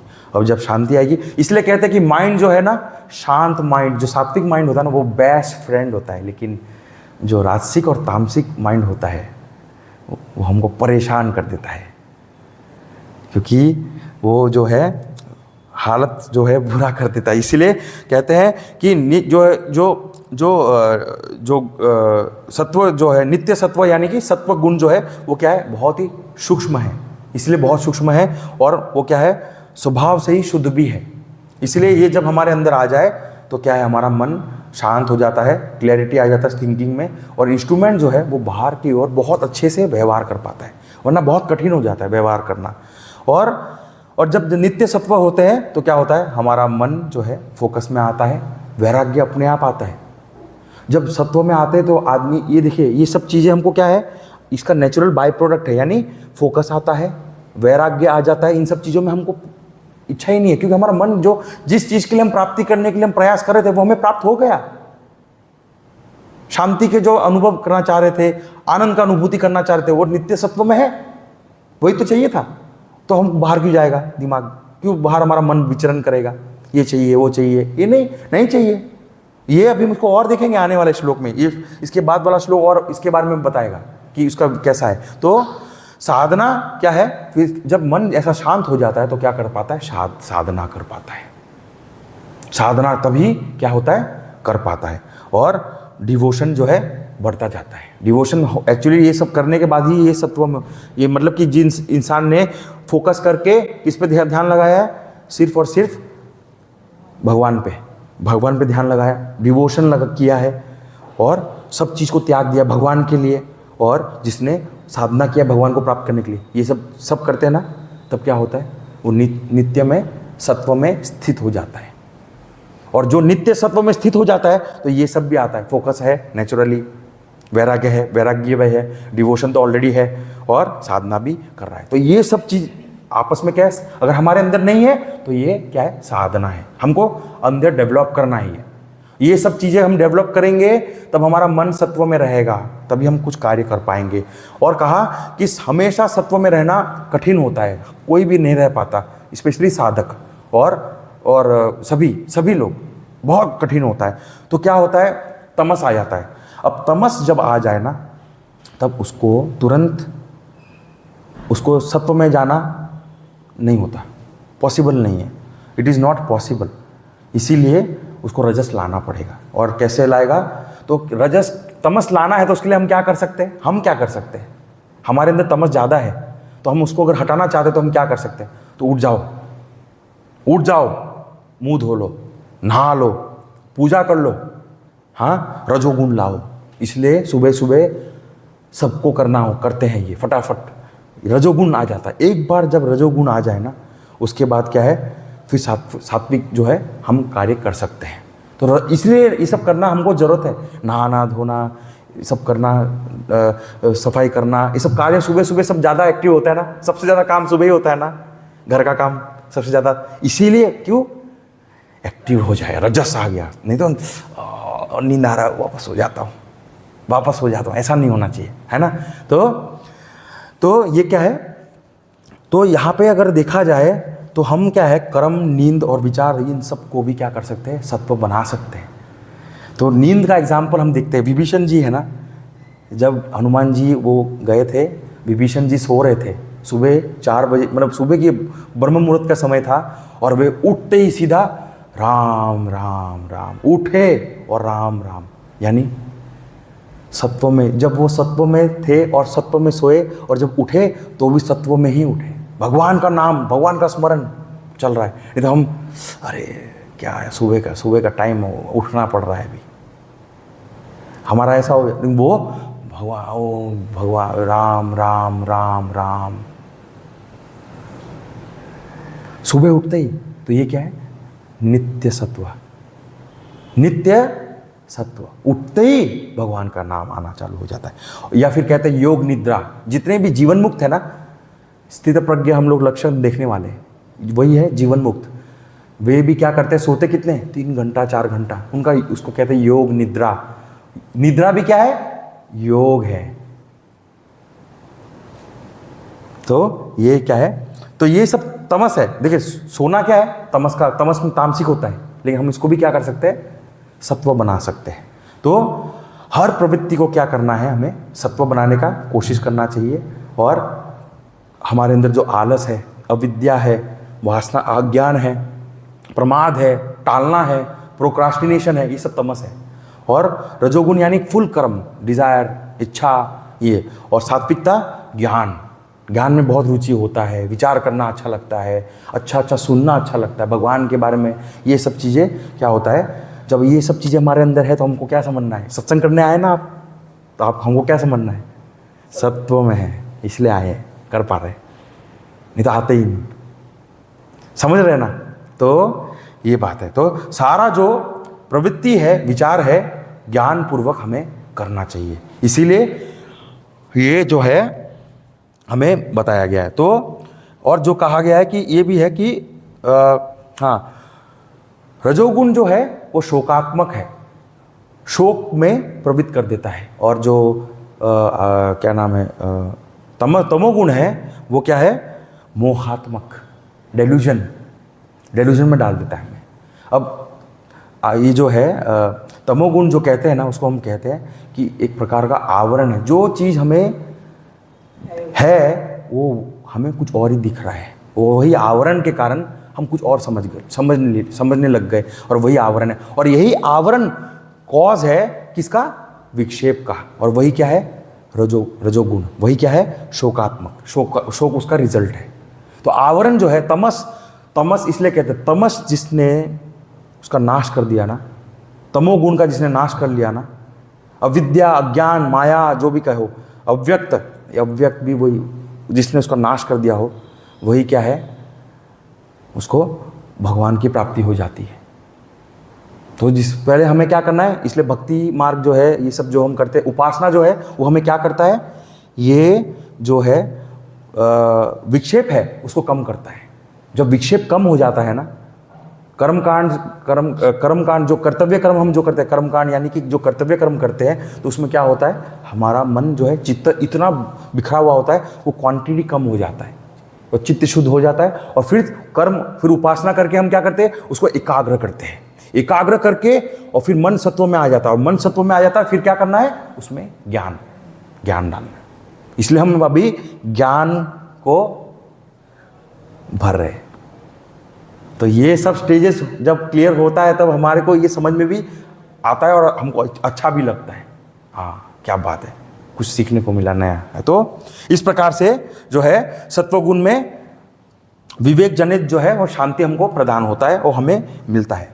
हाँ, उसके बाद जो है निर्योग क्षेम, ये बहुत बढ़िया है। निर्योग क्षेम जो है शब्द बहुत है। तो निर्योग जो है, यहाँ पहले हमको समझना योग क्या है। यहाँ जो योग है, हमने पहले देखा था, योग जो है कर्म, जो किसी को प्राप्त करने का एक मार्ग जो होता है, वो क्या होता है, योग होता है। तो यहाँ जो है अप्राप्त वस्तु की जो प्राप्ति हमको जो करना है, जो हमारे पास नहीं है, उसको प्राप्त करने के लिए जो हमें कर्म करना पड़ता है, वही क्या है, योग। वही क्या है, योग। और उसका जो क्षेम है, क्षेम का मतलब जो हमने प्राप्त कर लिया है, जिसने हमने मेहनत किया, उसको बचा के रखना, रक्षा करना, उसका मेंटेन। धन कमाया, मेहनत किया, योग किया, सब किया, मेहनत किया, आ गया। अब क्या, शेम मतलब बचाना है, सेव करो, बैंक में डालो, जो करना है, ऐसे एग्जाम्पल। हाँ, या फिर साधक के स्तर से देखे तो शांति, मन में शांति चाहिए, तो क्या किया, योग किया, यानी प्रयत्न किया, क्या किया, साधना किया, विचार किया, पढ़ाई किया, सेवा किया, कर्मयोग, निष्काम कर्म किया, सब करके फिर क्या आया, शांति आया, उसका रक्षण करने का प्रयास कर रहे हैं, उसको होल्ड करके रखे। लेकिन यहाँ क्या कहा, योग क्षेम सीखा, अब क्या है, निर्योग क्षेम, यानी कि तुमको योग क्षेम का जो चिंता है नहीं करना। रक्षण का कार्य भी कौन करता है, हम करते हैं, लेकिन रक्षा हम किस हद तक कर सकते हैं, जिसकी गति अगर डिस्ट्रक्शन, क्योंकि ये सृष्टि का आप देखो सब चीज़ क्या है, आ रहा है डेथ ही हो रहा है, आ रहा है जा ही रहा है, सब कुछ ऐसा ही है। तो हम सब चीज़ में सब देखते हैं तो ऐसा ही हो रहा है। तो इसलिए योगक्षेम जो है हमको जो है इसमें बताया। तो सभी प्राणियों में क्या है, ये जो है योग करना उनको आवश्यक पड़ता है सभी को। और ये कैसे हो सकता है, अहंकार और स्वार्थ से ही प्रेरित होता है योगक्षेम, क्योंकि बिना अहंकार के आप पुरुषार्थ कर ही नहीं सकते। आपके अंदर अहंकार ही नहीं तो आप बैठ जाओगे, शांत बैठ जाओगे, विल पावर ही नहीं है, वो अंदर बल ही नहीं है, दृढ़ता नहीं है, तो कैसे होगा। और थोड़ा सा स्वार्थ मतलब करना है, डिज़ायर होना चाहिए, संकल्प होना चाहिए, मैं करना चाहता हूँ। और जब वो करता है, एक हद तक वो करता है, वहाँ पहुँच जाता है, उसके बाद उसे पता चलता है कि अब मैं इसकी रक्षा करने का बहुत प्रयास कर रहा हूँ, लेकिन मैं रक्षा नहीं कर पा रहा हूँ। तो यही बता, इसलिए कहा कि 99% जो हमारा एनर्जी है ना, हम लोग क्या है ना, एक बार हम उसको पहले तो बहुत मेहनत करके उनको लाते हैं, और फिर लाने के बाद क्या करते हैं, उसको प्रिजर्व करने का प्रयास करते हैं। और लेकिन प्रिजर्व क्या है, भगवान फिर क्या है, इसलिए हमको क्या करना है, प्रिजर्व करने का हमारे अंदर क्षमता एक हद तक होता है, उसके बाद हम नहीं कर पाते। तो हमें क्या करना पड़ेगा, इसलिए कहते हैं सरेंडर करो, सरेंडर टू द लॉर्ड। इसलिए कहते हैं कि he will take care of the योगक्षेम। इसलिए कहा निर्योग कैसे हो पाएंगे, जब हम अपना जीवन का जो कुछ घट रहा है, जो आया है और जो चला जाएगा, साधना में भी यही होता है। शांति प्राप्त हुई, शांति का रक्षण करने का खूब प्रयास किया, लेकिन शांति गई। सब जगह होता है ये यूनिवर्सल चीजें हैं, ऐसा नहीं है एक जगह ही बता रहे हैं, सब जगह एप्लीकेबल लगता है ये कोई भी चीज जो है इसमें जो है। तो इसलिए क्या है, चिंता जो है विक्षेप का जो है कारण है। तो ये सब उसका क्या है लक्षण, जब अहंकार ज़्यादा होता है और स्वार्थ होता है तो ये विक्षेप वगैरह होना है।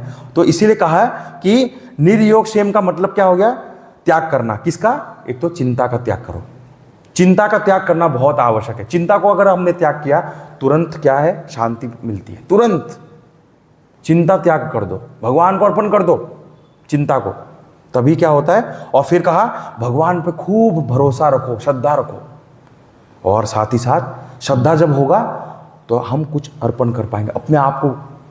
रमन महर्षि तो कहते थे कि जीव जो है भगवान को बोलते कि भगवान आप मुझे खा लो, मुझे खा लो। हम जब मुझे खा लेंगे तो मैं रहूंगा ही नहीं ना, लेकिन मैं तो क्या हूं, नित्य हूं। क्या, कैसे, आत्मा हूं मैं।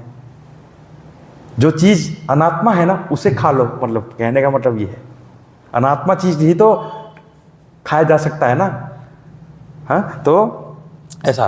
तो निर्योग जो निर्द्वंद और निर्योग जो है उसका उपदेश करना बहुत क्या है, सरल है, लेकिन उसको जो है उसको उपयोग में लाना, व्यवहार में उतारना वो हमको बहुत कठिन होता है, लेकिन हमको उसको प्रयास करना चाहिए। इसलिए कहा कि निर्योग कर्म जब करते हैं तो निर्योगक्षेम जो है हम करते हैं तो बहुत मेहनत करना पड़ता है, बहुत चिंताएं होती है, बहुत मेहनत करते हुए फिर उसको। लेकिन जब जब हम कर्मयोगी बन जाते हैं, और हमारे भगवान पे पूरा भरोसा रहता है, तो क्या होता है, निर्योगक्षेम जो है वो कौन करता है, भगवान करता है, हमको करने की जरूरत नहीं है। विवेक चूड़ामणि में तो ये भी कहा था कि एक क्षण आता है एडवांस्ड, बहुत हाई स्टेज में जब साधना होती है, तो अगला भोजन कहाँ से आएगा उसका भी चिंता नहीं करना। भगवान हमारे शरीर का ध्यान जो है ना, हमको चिंता नहीं करना। हमारा व्यवस्था, हम जब शिशु रूप में थे, पेट में थे, तो भी हमने कुछ विचार कर रहे थे, चिंता कर रहे थे अपने बारे में, नहीं। क्यों, हमको पता था जिसने हमको जन्म दिया, जिसने हमें इस रूप में हमें जन्म दिया है, वही हमारा पालन भी करेगा अंत तक, और जिस दिन हमें जाना है उस दिन हम चले भी जाएंगे। तो इस बात की चिंता क्यों करना। इसलिए कहा योगक्षेम करो, भगवान के साथ क्या है जुड़े रहो। और यहाँ पे है ना, लोग इसको बहुत गलत मीनिंग पे ले लेते हैं। योगक्षेम का मतलब ऐसा मानते हैं कि सब जो है काम छोड़ दो, नहीं। निर्योगक्षेम का मतलब ये नहीं है कि काम छोड़ दो, कर्तव्य छोड़ दो। जिसने योग किया है और जिसने रक्षण करने का प्रयास किया है उसे पता चल जाता है कि मैं जो कार्य कर रहा हूँ उसका जो प्रेरणा मुझे जो मिल रहा है वो देवी प्रेरणा जो है वो भगवान से मिल रहा है, और जो रक्षण है वो भी भगवान ही करेंगे। इसका मतलब ये नहीं होता है कि मैं कर्म ही छोड़ दूँ। ये सब अनुभूति कब होता है? जब हम कर्तव्य कर्म करते हैं। जो इंसान कर्तव्य कर्म नहीं करता उसको तो ये मालूम ही नहीं पड़ेगा योगक्षेम होता क्या है, रक्षण किसका करना होता है। रक्षण जब हम करने का प्रयास, इसीलिए बाकी सब चीज का रक्षण करने का हम प्रयास करते हैं वो नहीं होता, क्योंकि वो इम्परमानेंट है। लेकिन सच चित आनंद, ये तीन चीज ऐसे है जिसका रक्षण स्वयं भगवान हमें करके देंगे। बाकी का जो चीज है, शरीर का रक्षण आप बोलोगे नहीं शरीर मुझे 1 लाख साल तक जीना है, नहीं जी सकते, नहीं जी सकते, वो रूल है। आप इस समय जो रूल है देखा जाए 80-90 साल में आदमी को मृत्यु हो जाती है नॉर्मली, अगर पूरा जीवे, उसको पूरा जिए तो भी। तो हम ऐसा चीज नहीं एक्सपेक्ट कर सकते कि नहीं योगक्षेम मतलब कि मेरा रक्षण होना चाहिए, मेरा इसका चीज का रक्षण होना चाहिए, नहीं होगा। रक्षण किसका हो सकता है? हमारे आत्मा जो परमानेंट है ना उसका ही रक्षण होता है। और वो चीज हम अनुभूति, जैसे शांति का रक्षण भगवान करके देंगे, ज्ञान का रक्षण भगवान करके देंगे। हमको ज्ञान, अभी हमारा विचार बहुत अच्छा हो रहा है, अभी सत्व प्रधान है, लेकिन जैसे तामसिक में है तो विचार नहीं हो रहा। तो भगवान को बोला भगवान मुझे ज्ञान दो, भगवान आप मुझे हेल्प करो। तो ये क्या है? हम रक्षण बोल रहे, भगवान आप मेरी मदद करो, मुझे आप ज्ञान नित्य रूप से प्रदान करो, मेरे आए और जाए नहीं रहे मेरे पास, जब मैं चाहूँ उसका इस्तेमाल कर सकूँ, ऐसा हो। तब यही क्या है? निर्योग। और ये कौन करके देगा? भगवान करके देंगे। यही कौन करके देंगे? भगवान। इसलिए कहा निर्योग क्षेम। अब जो है इसको थोड़ा सा हम और रहेंगे, क्योंकि एक आत्मवान रह गया है, उसको हम कल देखेंगे। तो आत्मवन जो है उसको कल देख के हम इसको समाप्त करेंगे। ओम स्वस्ति प्रजाभ्यः परिपालयन्तां न्यायेन मार्गेण महीं महिषाः गोब्राह्मणेभ्यः शुभमस्तु नित्यं लोकाः समस्ताः सुखिनो भवन्तु। काले वर्षतु पर्जन्यः पृथिवी सस्यशालिनी देशोऽयं शोभरहितः ब्राह्मणाः सन्तु निर्भयाः। ओम सर्वेषां स्वस्तिर्भवतु, सर्वेषां शान्तिर्भवतु, सर्वेषां पूर्णं भवतु, सर्वेषां मङ्गलं भवतु, सर्वे भवन्तु सुखिनः, सर्वे सन्तु निरामयाः, सर्वे भद्राणि पश्यन्तु, मा कश्चित् दुःखभाग् भवेत्। असतो मा सद्गमय, तमसो मा ज्योतिर्गमय, मृत्योर्मा अमृतं गमय। ओम पूर्णमदः पूर्णमिदं पूर्णात् पूर्णमुदच्यते पूर्णस्य पूर्णमादाय पूर्णमेवावशिष्यते। ओम शांति शांति शांति। हरि ओम। श्री गुरुभ्यो नमः। हरि ओम।